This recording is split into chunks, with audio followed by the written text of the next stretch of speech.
Okay, so what we're about to do is witness a war, a microscopic war fought deep inside the human brain.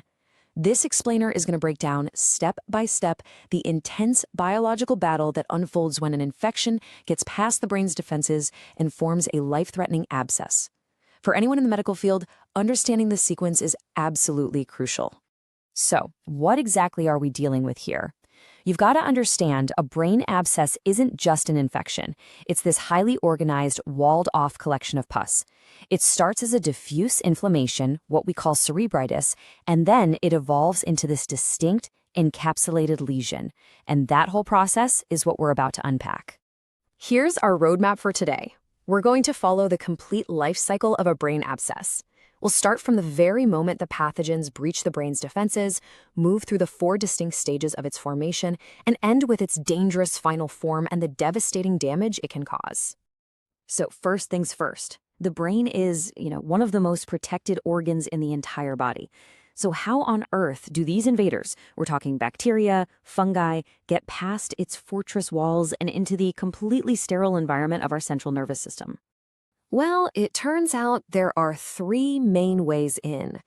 The pathogens can just creep in from a neighboring infection, they can hitch a ride through the bloodstream from somewhere totally different in the body, or they can get a direct invitation, so to speak, right through a crack in the skull from trauma or surgery.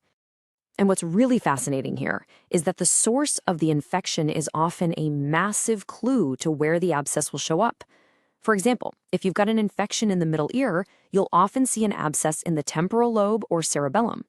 A bad sinus infection up front, you can bet you'll be looking for an abscess in the frontal lobe. And when it comes through the blood, you often find multiple abscesses, usually where the blood vessels start to get narrow.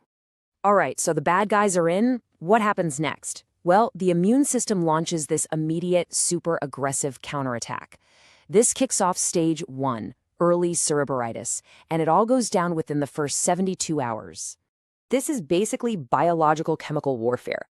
The brain's resident immune cells, the microglia and astrocytes, they're the sentinels. They sound the alarm, releasing a flood of cytokines like TNF-alpha. This chemical siren calls in an army of neutrophils. But all this intense inflammation comes at a huge cost. It starts to tear down the blood-brain barrier, which causes swelling, or what we call vasogenic edema, and the very first signs of tissue death. And if you were to look at this on an MRI, it would perfectly reflect that underlying chaos. You wouldn't see a nice, clean, well-defined lesion. Nope. You'd see this messy, poorly defined patch of inflammation, which just shows you how uncontained this battle really is at this point. Now, the initial firefight starts to evolve. As we move into days 4 to 9, the infection begins to centralize. The body is trying to get some control over the situation, but in doing so, it actually creates a more organized and ultimately more dangerous structure. So the big thing happening here is the formation of a necrotic center. The battle is so intense that it causes liquefactive necrosis, which creates a core of pus, just a nasty mix of dead immune cells, bacteria, and literally liquefied brain tissue. The defenders change too. The neutrophils are replaced by macrophages for cleanup, and then fibroblasts show up to start building a wall. And this is where, on an MRI with contrast, you see that classic ring-enhancing lesion. This bright ring is formed by all these leaky new blood vessels at the edge of the inflammation. But here's the thing you have to remember. Don't be fooled. This looks organized, but it's still a pretty flimsy barrier. It's not a solid, containing capsule. Not yet. All right, moving on. The body now really doubles down on its containment plan. Between days 10 and 13, it starts to build a literal biological prison wall around the entire infection. And honestly, this is a pretty remarkable feat of biological engineering, especially under this much pressure. You have fibroblasts laying down a mesh of collagen, and the astrocytes are helping build the wall too. The goal is simple and desperate. Wall off the pus and the pathogens, and protect the healthy, functional brain tissue that's just millimeters away. And right here, this is where we see a critical and often fatal design flaw in the brain's strategy. It all comes down to blood supply. The brain's cortex has a great blood supply, so it can build a thick, strong outer wall. But the deeper tissue, the white matter near the ventricles, it has a much poorer blood supply. So the inner wall of this capsule ends up being much, much thinner and weaker. And that creates a terrifyingly vulnerable weak spot. Okay, so fast forward 2 weeks or more. The construction project is pretty much done, the wall is mature, and what we now have is a fully encapsulated abscess. The infection has been contained, but trust me, this war is far from over. And if you were to look at this thing under a microscope, you'd see it's not just some simple wall. It's this incredibly complex, layered structure. There are 5 distinct zones.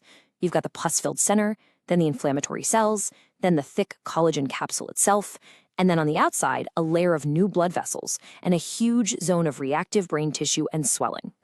So, success, right? The body has contained the infection. But here's the twist. This solution, this well-formed, space-occupying lesion, is now the problem.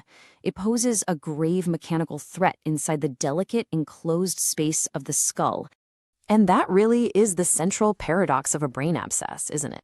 The body's own successful containment strategy has just created a ticking time bomb. So let's explore why that is.